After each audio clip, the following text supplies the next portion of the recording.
is I look at, well, being in relationship has a cost, and I'm not willing to pay that cost. And so I go back and forth. You know, what price do I have to pay to have what I want? And Well, and how do you define the cost? What for you is the price tag?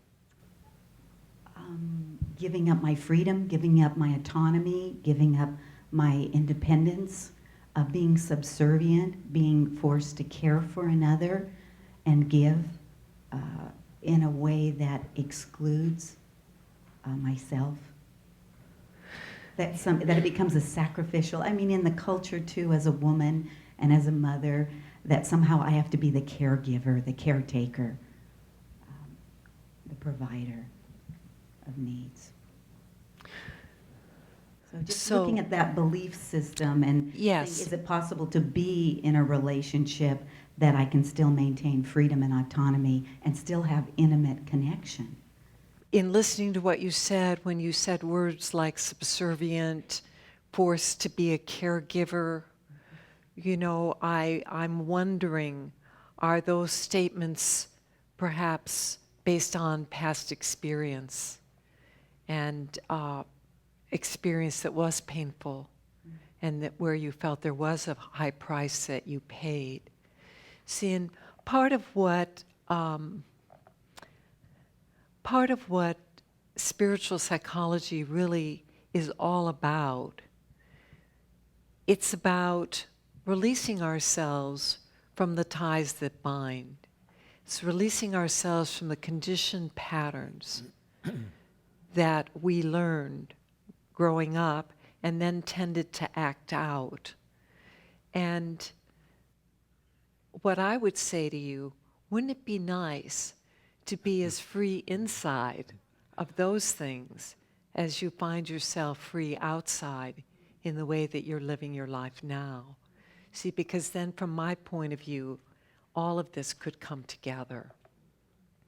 There may be hurts from the past, and one of the principles that we work with here at USM is that healing is the application of loving to the parts inside that hurt. And it may be that the younger woman that you were experienced some pretty hurtful things or felt very hurt about the circumstances in which she found herself. And the tools and principles that we teach here are designed to assist people in healing those, ultimately for the last time, so that there really is a liberation within the consciousness. Because I would say to you that intimate relationship, it's like we never know quite what's going to unfold when we tie our boat to another's, so to speak. We don't know. But at the same time, I know that outer experience is a reflection of inner reality. The patterns, the beliefs, the unresolved material that I hold in my consciousness will tremendously influence what comes forward in the relationship. And if my experience was one where I felt subservient, that I felt I was forced to care for others, rather than in a place inside myself where I was freely giving, to me, those would be signposts of opportunities to work with that material so that you truly can be free of it. Does what Mary is sharing with you have any validity experientially for you? Yes, because of the need for safety and security and control to feel safe in the world, I became the caregiver, the care provider, the responsible one, and it was a role I assumed. And when that no longer worked for me and I wanted a true partnership, my spouse said, you can't renegotiate the relationship. And so it's like I'm ready and have been ready and doing work about how do I open up to a partnership that I don't need to control, I don't need to be the responsible one, I don't need to be the one, that there is truly a blending of power and autonomy and freedom. And I'm trying to create the vision, but if I haven't experienced that in the past, it's a difficult vision to hold. The experience that you're referring to from the past, is there hurt associated with it? I imagine there's some hurt. I just know that I was responsible in creating that, and I don't want to create that again. So there's a little bit of hesitancy about how can I create something different? How can I create something alive and passionate and constructive and mutually beneficial? See, we understand that. What I'm trying to get at here, and I don't want to put words in your mouth, what I'm attempting to explore with you here is there some place inside where there is still what we would call an unresolved issue having to do with that particular relationship? It's been 12 years, and I've done some forgiveness work and sending a love to my former partner.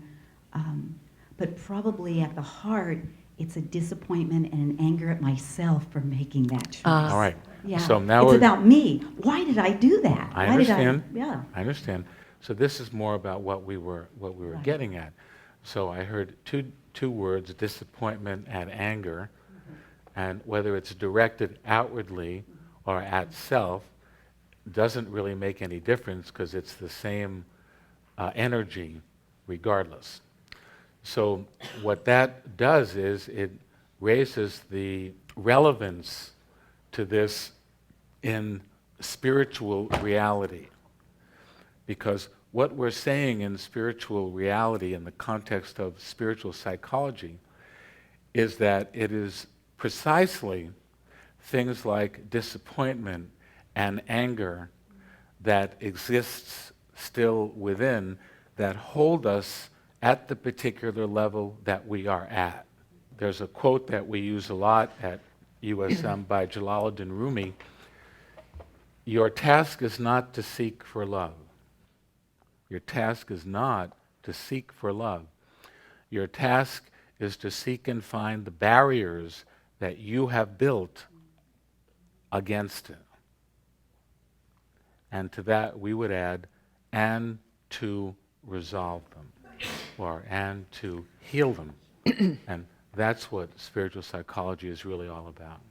And I would encourage you in compassion for yourself, compassion for the younger woman who made the choice to enter into that relationship, that marriage, and who really, one of the things that may be very freeing for you with regard to it is to do some journaling where you identify, what led you into that, and then here you are 12 years later. What did I learn through that experience? See, because I suspect there's wisdom that you've gained based on all that you went through. And the other thing I would say to you, it's so important in what we create to focus on what we want, not what we don't want. Because energy does follow thought.